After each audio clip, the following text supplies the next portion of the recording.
for your headliner this evening. Get rowdy. Bring the ruckus for this fella. All right, y'all make some noise for Drew Harrison, y'all.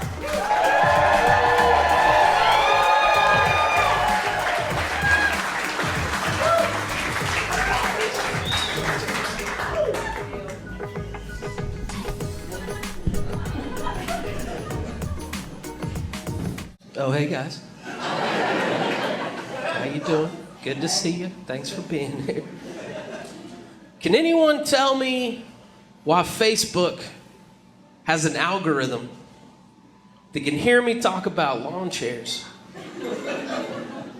put an ad for lawn chairs on my timeline, but it can't use that same algorithm to figure out I got divorced 4 years ago? Stop putting our wedding as memories.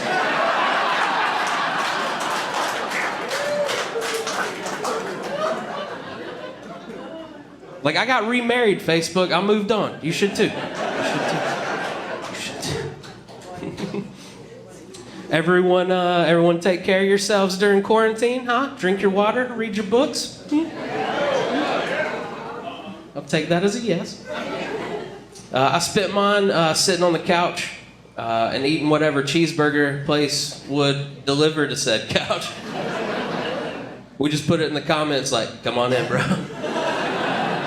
Watching reruns of Scrubs in here, let's go.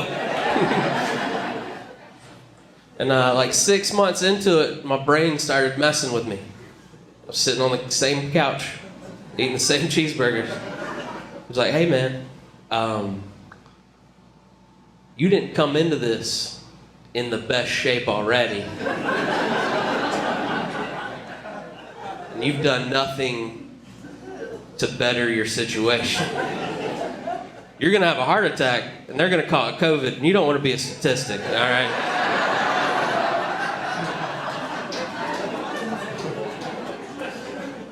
So I was like, what's the least thing I can do right now to change this? Just walk around the neighborhood. Let's get out. Put some walking in there. We got outside, you know, the sun's hitting me in the face. I'm breathing fresh air. I'm feeling good. Start picking up the pace. Then my neighbor drives by, rolls his window down. He's like, hey, buddy, keep going. We're pulling for you. Drives off. So it's nice to know I got fat enough to be an inspiration. For doing the bare minimum.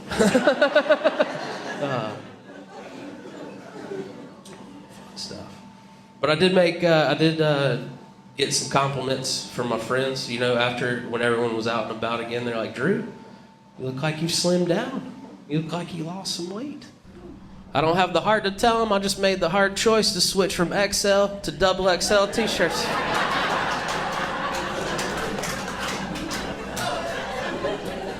Best decision I've ever made.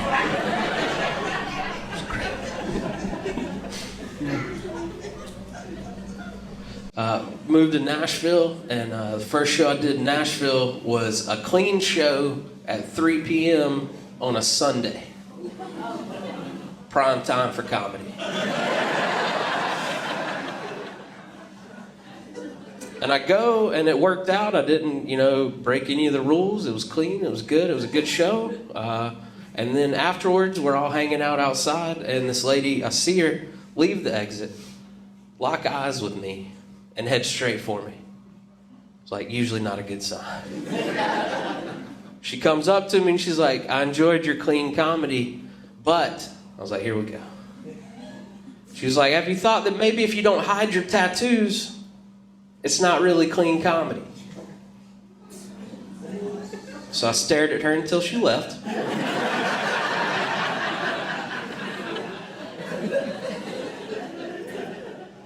And then I thought about it more and more, and I actually got less upset. I was like, did this lady just dub me the bad boy of clean comedy? I think she did.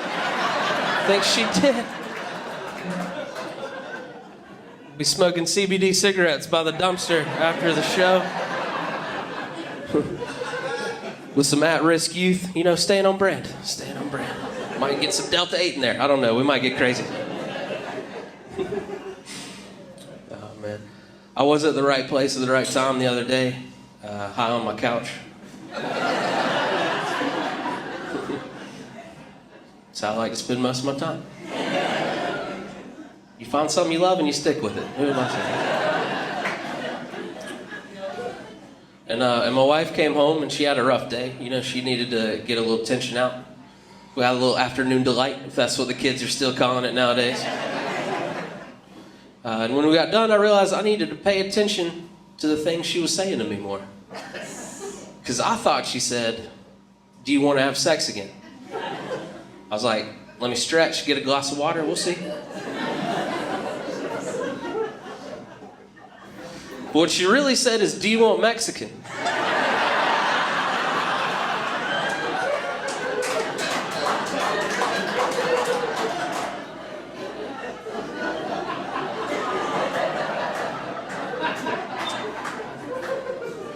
And after a couple minutes, just having this dumb look on my face, she put it together. She's like, "Okay, both options on the table." I'm like, "You don't want to do that."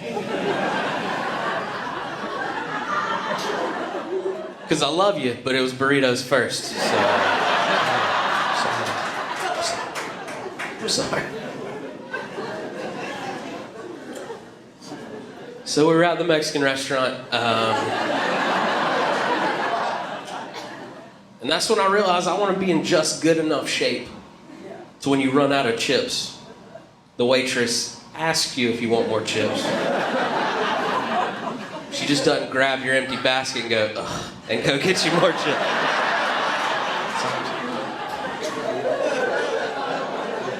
I just want to be asked, that's all.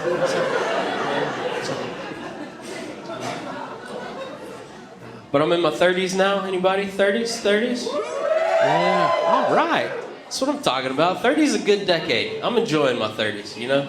Way better than my 20s. Like, you don't realize how trash of a human being you are in your 20s until you're not in your 20s anymore. Like, I got a little bit more money. Like, not a lot, a little bit more. I'm a little less inclined to do stupid things.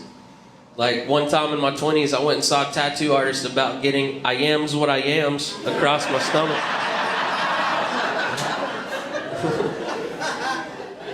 Until I realized how much it cost. I was like, "I am's what I am's and I am's poor." So I'm gonna have to put that on the back burner for a little bit. But I think everything changes. Every decade you're on the planet, everything changes. You hit a hard reset. Like even expressions. Like the expression "friends with benefits," for instance.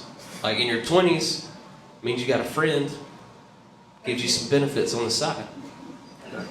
In your 30s, friends with benefits just means you're happy your buddy Chris got a job with health insurance.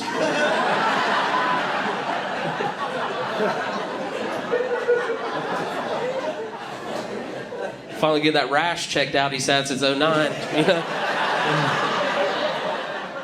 From probably too many friends with benefits.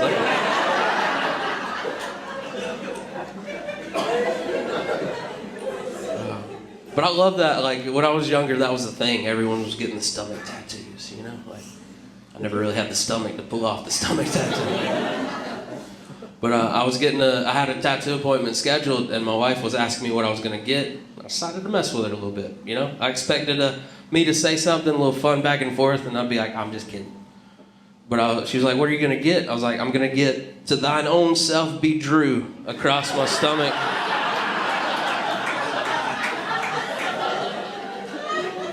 She got pissed immediately. She was like, "No, you're not. Now, I want to get this fake tattoo." I'm like, "Honey, he's already drawn it. I can't go back now." She's like, "Yeah, you can." I was like, "Honey, I gotta do it." She pulled a wild card out of nowhere. She starts crying. And I'm like, "I probably should stop. But I'm not going to." So I was like, "Honey, I'm not getting that. It's fine. Calm down. I'm going to get based on a Drew story."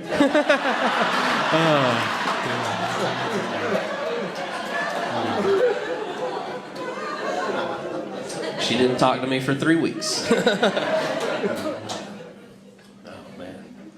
But yeah, in my 20s, I was broke a lot. One time I had to have heart-to-heart with my mechanic because I went in for an oil change, and I didn't know he had a crystal ball behind his desk that foresaw a bunch of things about to break on my car. He called it preventative maintenance. And that preventative maintenance totaled $2,200. I was like, look, buddy, Mr. Michniacki, if that's your real name, I donated plasma twice this week. So let's make sure this oil transaction goes through before we talk about $2,200 on my '08 Kia Rio that I bought for $600. You don't really fix up a $600 car, you know? You drive it till it doesn't drive anymore and you go your separate ways. $2,200. Get out of here. Man. Glad the holiday season's over. You know, you got a little less people asking you for donations. Like, I don't mind helping people out. I love helping people out when I can. I just hate being cornered and trapped into doing it. You know, like even at least those people with the buckets have the bell so you know to go around to the other entrance.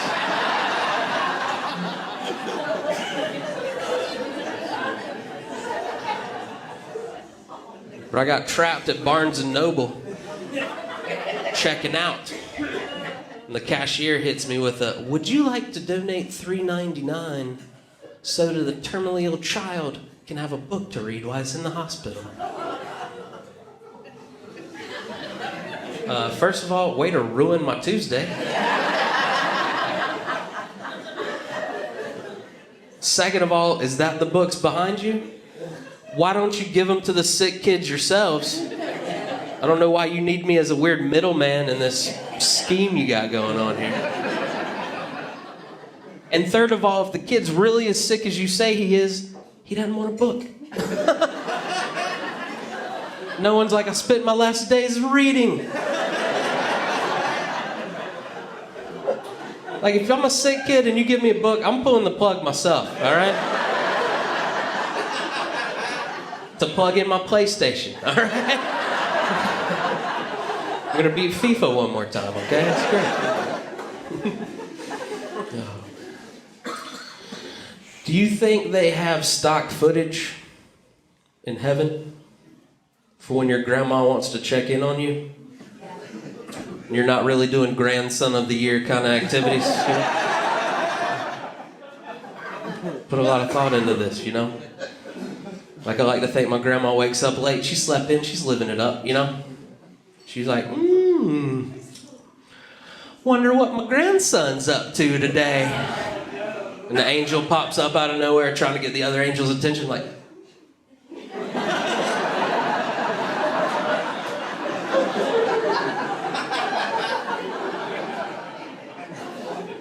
angel flies over like, what? Why can't we hit the live stream? Like, he's about 4 bowls in and watching Pornhub now, so.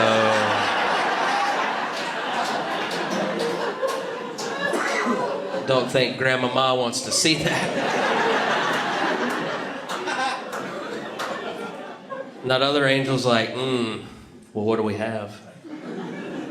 Well, we got that footage of him helping that old lady get something off the top shelf at Food Line.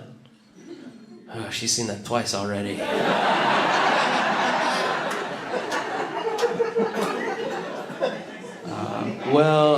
He just sprinkled some mushrooms on a peanut butter sandwich, so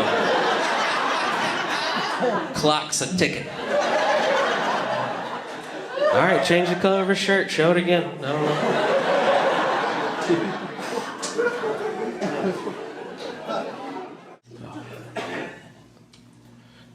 Anybody else just absolutely terrible at taking tests growing up? Huh?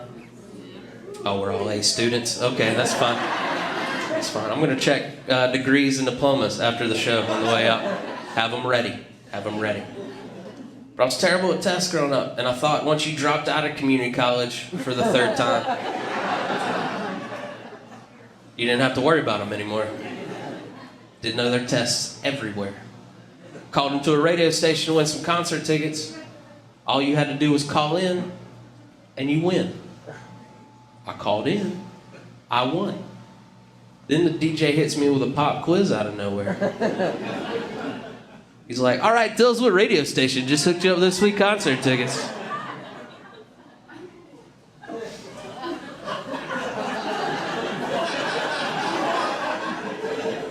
Not gonna give me multiple choice.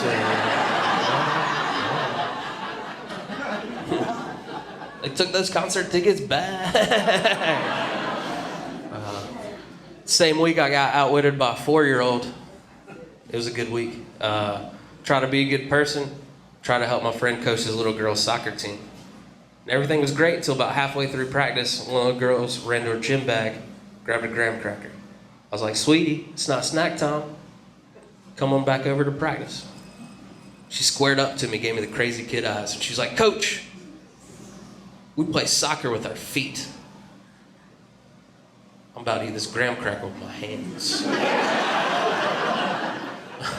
I was like, you are a genius. I made her the captain of the team right there. I was like, this type of leadership we're looking for. She's not my life coach, so things are good. She's in the car. The windows are cracked. It's fine. It's fine. It's fine.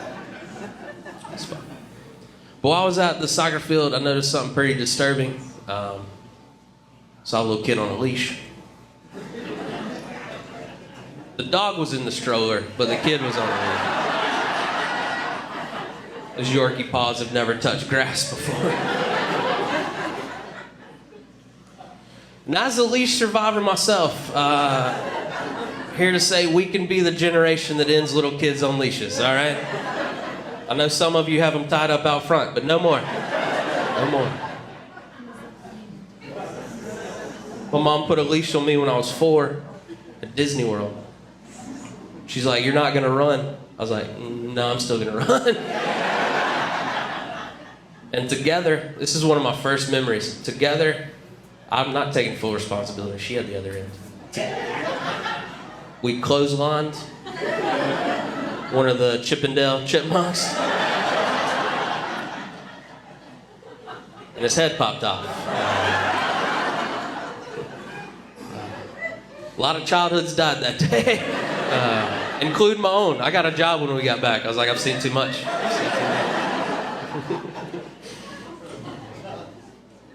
Disney movies hit a little different when you know it's all a lie, you know? It's all a lie.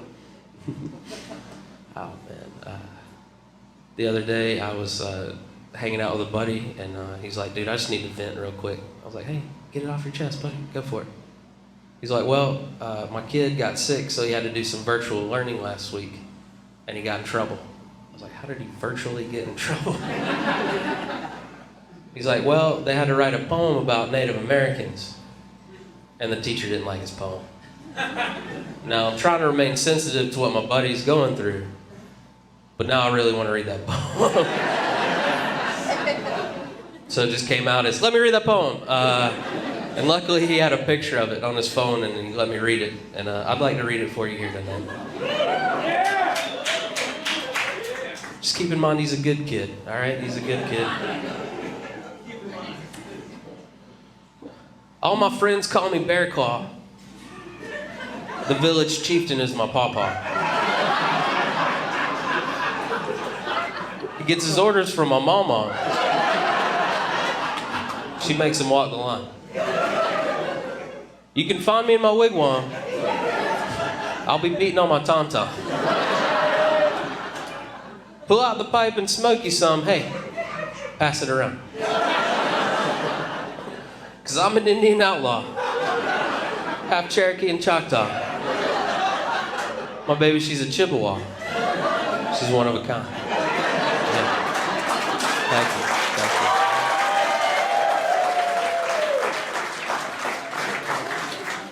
And I was sitting there with him and I was like, Jesus, dude. I can see why I got in trouble.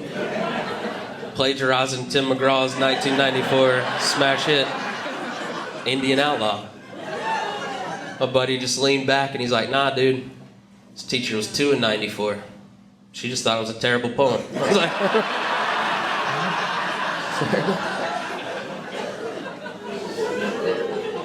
fair enough. So my wife's thinking about having kids. I guess we're thinking about having kids. I guess that makes me pro-choice. Her choice. I don't know. And it terrifies me. I'm not gonna lie to you. It terrifies me. Like, not the poopy diapers and the, not sleeping. Not, whatever. It's when they go to school that terrifies me. Because North Carolina school systems and me just did not take it. Like, I realized the other day, I'm 36 years old, don't know how water towers work.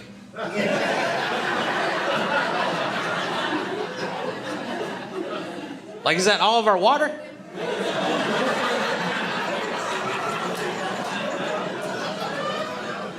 That ruined a good part of my week a few weeks ago. I'm not gonna lie. So when it comes to coming up with homework and stuff, I'm dead in the water, Like, I've already been banned from helping my little nephew with his homework. Like, one day he came up to me and he's like, Uncle Drew, you know stuff. I was like, I'm glad you think so, buddy. Thank you. I needed to hear that today.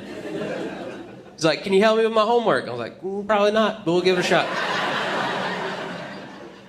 was like, what are you, 4th grade? What do you got, multiplication tables? He's like, nope, grammar. I was like, we'll see. I was like, what's the question, buddy? He's like, I need to know the difference between a simile and a metaphor. I was like, yeah, I definitely don't know that. Like, so we're going to teach you what I did in school, buddy, and we're going to BS our way through this, all right? All right? So let's see, simile, similar, that's just words that are similar, buddy. Nailed that one. And I'm pretty sure metaphors you just like. Like, that wall is like your grandfather. All right. Go play. Have a good one. Glad I could help you. Didn't know he was going to be the lucky kid to get called on the next day to repeat that same answer. Back to the class. I like to think he turned to his buddy next to him like, hold my juice box. I got this. Uncle Drew said, it's got a happy ending, though. He got a nice Adderall prescription out of it, so...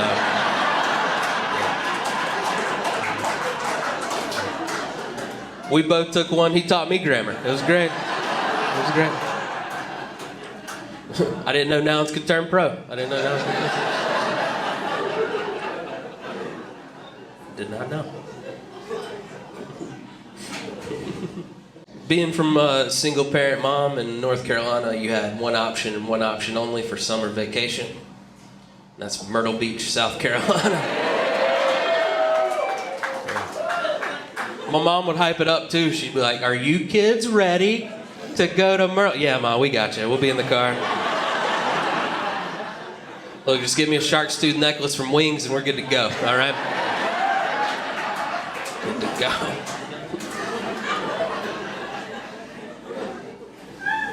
If you spend a lot of time in Myrtle Beach as a kid, you try not to have to go back as an adult. And I was doing a good job of staying away. Until a comedy buddy of mine was like, hey man, I got this gig for you. And all he told me was clean material, family party, but then he said money, and I was like, okay. So I finally get the lady's contact the day of, and I call her, and she's like, what do you know so far? I was like, clean material, family party. She's like, no. We don't want your clean material. We want your dirty stuff. I was like, well, that's not really my cup of tea, but I'll throw some dick jokes in there for you. Because again, money. She's like, do you know what the family party is? I was like, not at all. She's like, it's my daughter's sweet 16 birthday party. What? She's like, let me explain. I was like, I'm banking on it. She's like, we're trying to recreate her first birthday party. And on her first birthday party, we accidentally hired a dirty comedian. I was like, okay. You know you're doing it on purpose this time. Pretty sure she's gonna get a couple more of the jokes this go around. But hey, you're the boss. So I knew I was in trouble immediately because when I go, I knock on the door and the mom that hired me is wearing this skin-tight dress. Opens the door and she's like, "Funny man, ready to do your skits?" I guess. I don't know. She's like, "Follow me. Everything's set up outside. Mingle amongst the kids. We'll put you up in an hour. But don't tell them why you're here."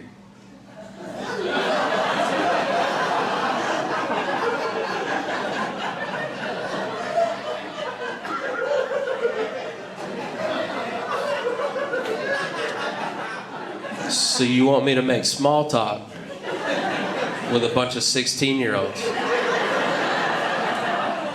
looking like this? And when one of them finally is like, "Who are you?" I gotta be like, "Shh."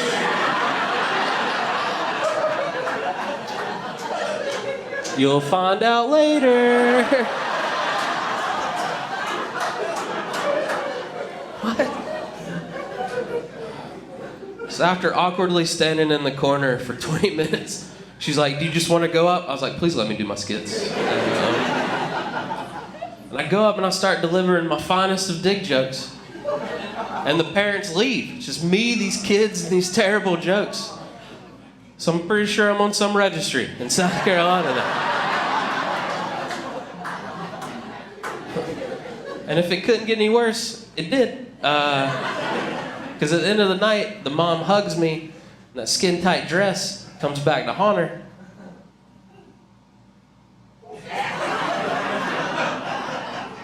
A titty fell out.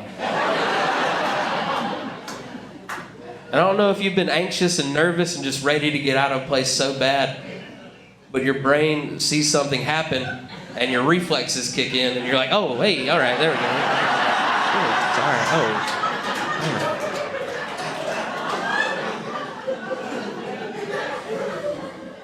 So I'm pretty sure I'm on 2 registries, South Carolina. Oh, I can never go back. I'm good with it though. I don't want to go back. I am a firm believer in the older you get, the more you should let yourself go. Don't worry, I practice what I preach. I'm saying if you're in the military or you're a personal trainer and you need to stay in shape, by all means, do what you need to do. But if you're ripped and you're in your late 40s, you're the deli manager at Harris Teeter,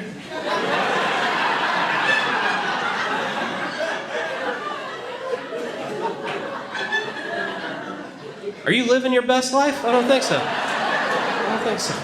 Slice off some provolone, have an afternoon, all right? Jesus. Because we're all going to fall apart. I hate to be the bearer of bad news. We're all going to fall apart. So do you want to blow that knee out at 55 on your morning jog, because that's what you do, you jog in the morning? Or do you want to blow that knee out 37 at Golden Corral?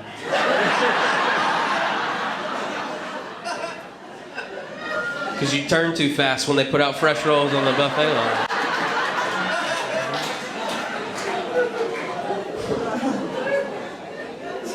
I'm just saying I'll take option number 2, all right? Because I've already had my first senior moment. And I call it a senior moment because I told my grandma what happened. She's like, "Oh, honey, you just had a senior moment." Fell in the shower. I was taking a shower and noticed there was a water bug. I know they're flying cockroaches. It just makes us feel better calling them water bugs. I was like, "Excuse me, sir, I like to bathe alone." And I go to kick him down the drain, and my feet went out from under me.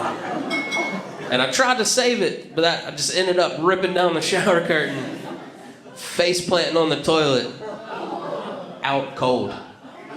Knocked myself out cold and realized this is the year I get a life alert button.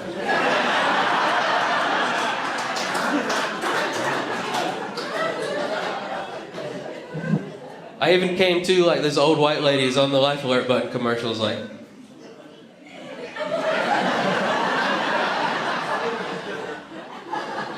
Oh my. Help.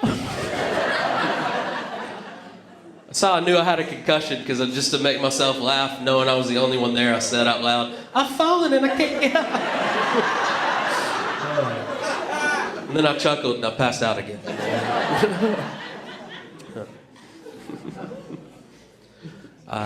During the quarantine, I just, like I mentioned, I just sat at the house and just got way too high. And now that we're going back out in public, I've been having trouble toning that back down to be in public. I've been way too high in public. And I had an epiphany about how high I was in public the other day at a Little Caesars. A little ding of the doorbell that you walk in brought me back to reality, I guess. I was like, where am I at? Little Caesars, good choice, good choice. The lady behind the counter mumbled something. Paranoid weed brain took over. I thought she was judging me. So I fired back at her. I'm like, excuse me, madam. If I want to smoke weed in my vehicle before coming into your establishment, because I've had a weird day at work, that's my prerogative. And I don't see how you factor in this equation. And after a very long, awkward pause, she finally was like, what? I was like, I'm sorry, when I walked in here, did you not say something? She said, yeah. I said, can I take your order?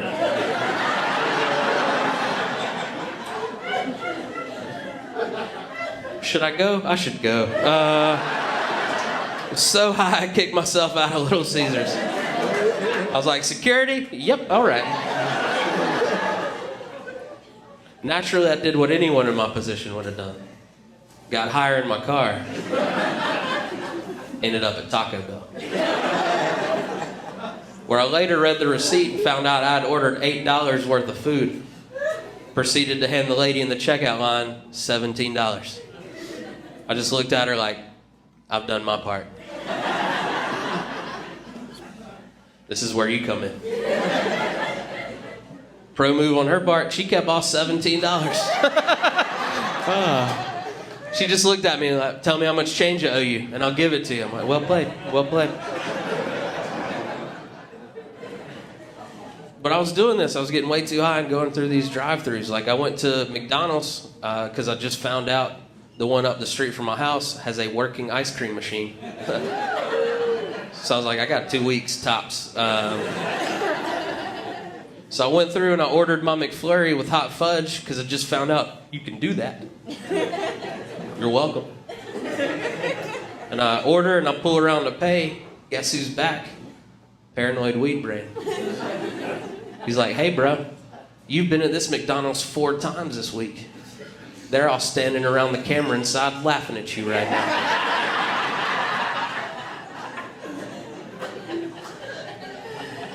I was like, so maybe if I put on a British accent,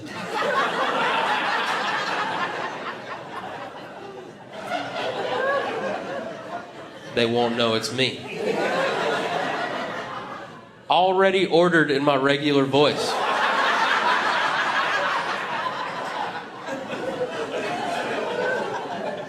I just pull around and turn it on. I'm like, right, yeah, crikey, right, yeah. Oi. But Chalk went up to Paranoid Weed Brain. It was the same lady that took my order all 4 nights. But she was high too. She was like, nice accent, see you tomorrow.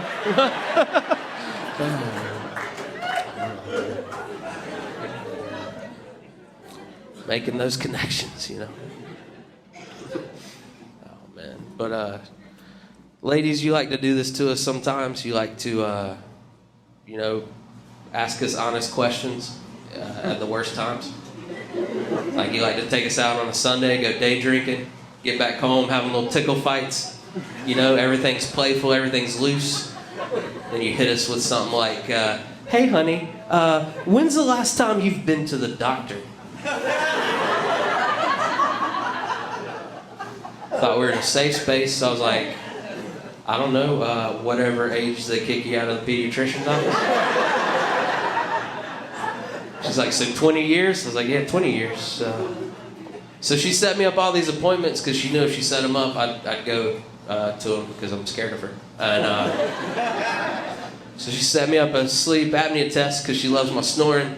And then blood work because apparently adults do that every year. And then 3 weeks later, the doctor was going to have all of my results, and it was going to be a face-to-face appointment. He was going to tell me how long I had left to live.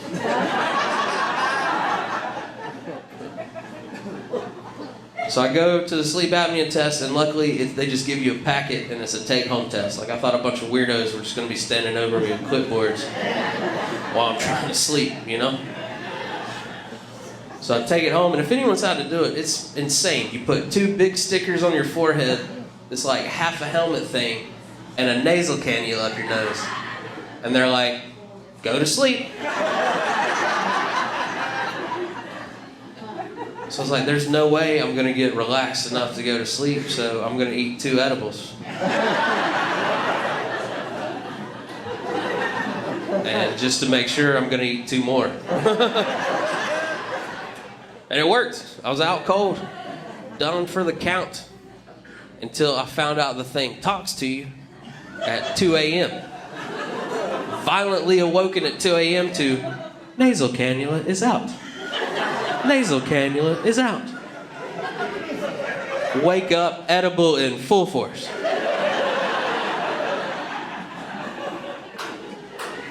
Put the nasal cannula back in to please the overlords, they'll stop yelling at me. Now I'm convinced the thing's stealing my thoughts.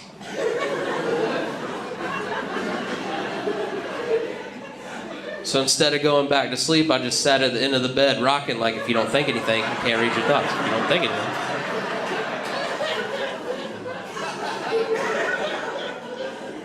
So I pack that up, I take that back, I get the blood work, and go in for the real appointment.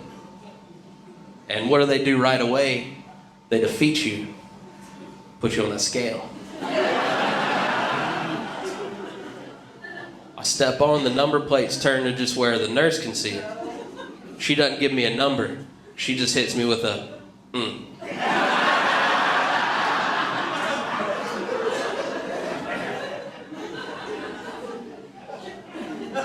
Next up, blood pressure. She thought she was going to be a quick 2 for 2.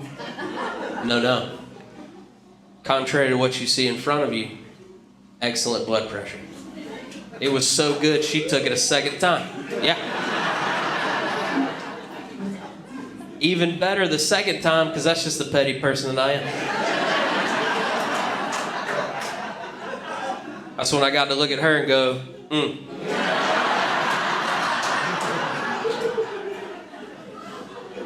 We go in to see the doctor, and if there's any other big guys in here, you know he's going to tell you to lose weight. So if you bring it up first, it's almost like you win a little bit. You know? So I had that in my back pocket ready to go. So he comes in with all my test results, and he's like, Mr. Harrison, you don't have sleep apnea? I mean, you died a couple of times, but not enough to worry about. And then he chuckled, and that's when I got to find out the thing also records you. Because he's like, and I promise you we didn't steal your thoughts.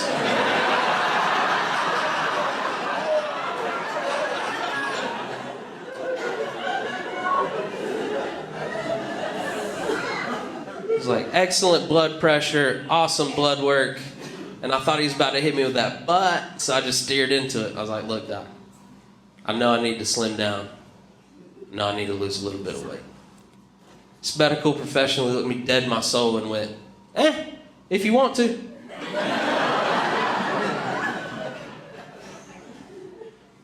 What?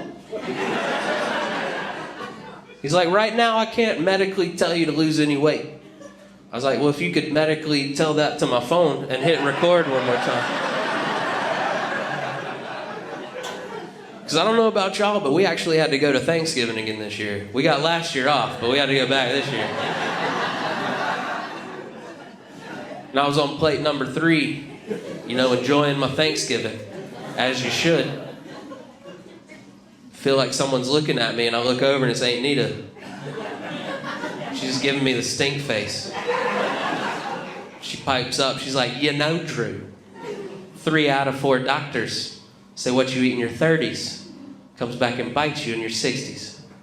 I was like, well, Aunt Nita, that other doctor says you need to mind your own business. How about that?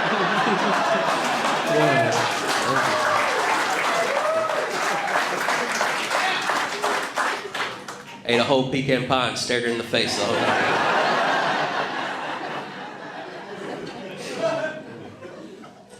But it's nice things are opening back up because I want to get back to doing some things I was doing. The year before everything shut down, I did a lot of, volunteer work because a judge told me I had to. Called it community service, And I served time at Habitat for Humanity, the store. Didn't know they had a store. Pro tip, if you've ever been to Habitat for Humanity, one person really works there. They put them on the money. The rest, criminals.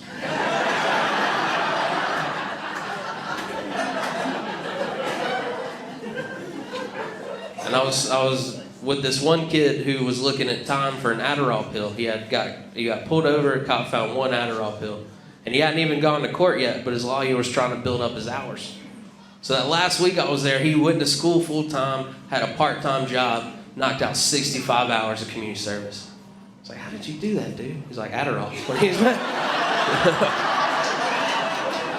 So the system works. The system works.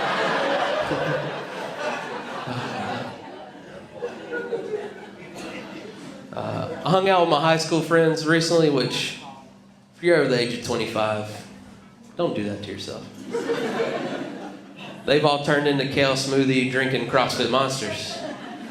I'm still getting high and going to Taco Bell. So they asked me to hang out on a Saturday. I thought we were going to do normal people Saturday things. They took me ziplining.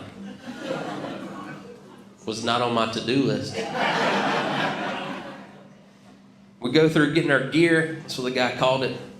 And all my friends look like Army Rangers. So he's like, you know what to do. And he gets to me and he's like, whoa, big guy. Which, by the way, skinny people, keep that up. We love it so much. Whoa, big guy, how much do you weigh? I was like, she didn't tell me my number.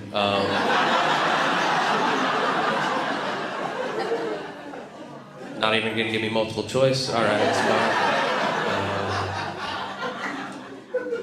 We'll go with anywhere from 180 to 230. He's like, so 240? I'm like, yeah, 250. Apparently I hit the magic number. Guess they were concerned that if all this got going, they weren't quite sure they could stop it. So they gave me a parachute. And it would have been super awkward except for as soon as I found out we were going ziplining, I got a good day drunk going on. So I was just a weird friend with his shirt off, rubbing his nipples going down the zip line. And everyone there had to watch it in slow motion because of that parachute.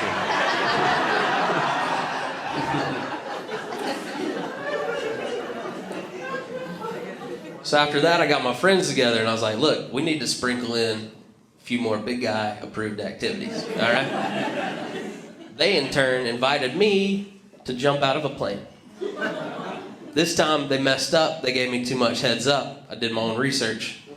I went on that website, found out to jump out of a plane, you have to be under 230 pounds. That's not me. I didn't tell my friends my findings. I just practiced my best. Aw shucks face.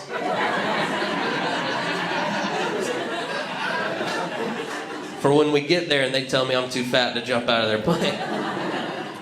So we go, and it's my buddy Dylan, our friend Sean, and our asshole Matt. And I say our asshole Matt because we should have let him get beat up at 14, but we didn't, so he's our problem now.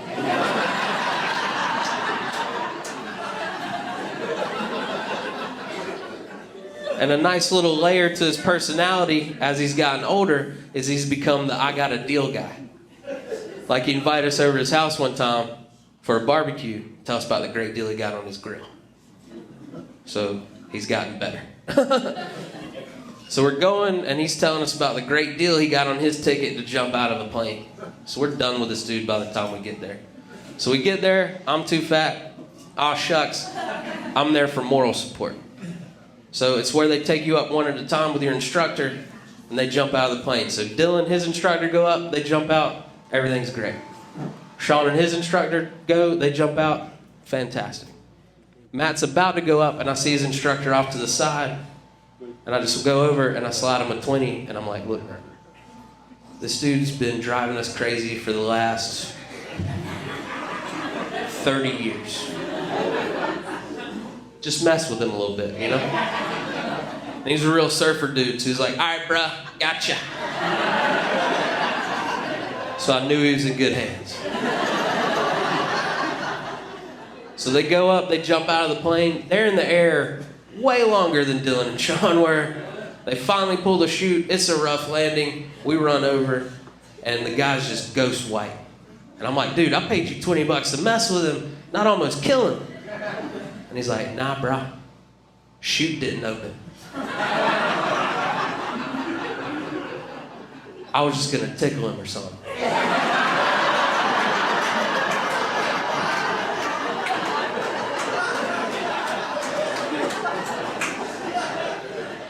And the whole time, Matt's still strapped to this guy, so he's freaking out. He's coming too. He heard the whole thing, so he's like, you paid him 20 bucks. What if I would have died for 20 bucks, Drew? I'm like, a hell of a deal. I don't know what to tell you. Guys, I'm Drew Harrison. Thank y'all so much. Yes.